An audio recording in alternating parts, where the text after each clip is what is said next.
Tayong yellow pin, ginger, garlic, wangba, red onions,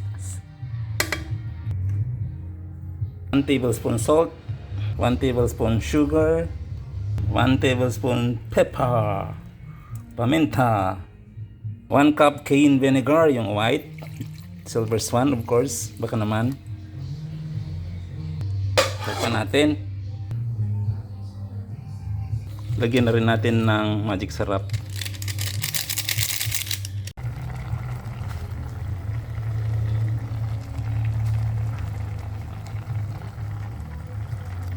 Ilagay na natin yung gata.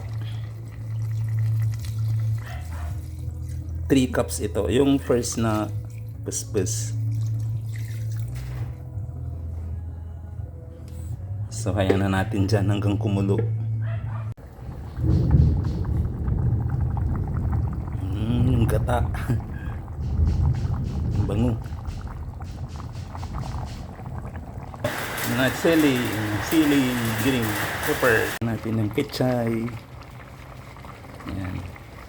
Hanggang maluto na siya dyan.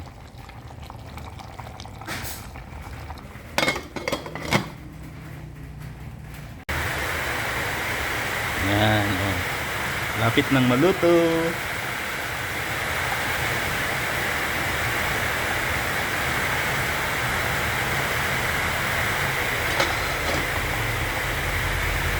Finished product. Napot na jikwanan ni sauce na. Kaya sauce lang yung ulamin muna natin. Yan o. Sauce lang muna. Sili tsaka pichay. Okay, let's eat.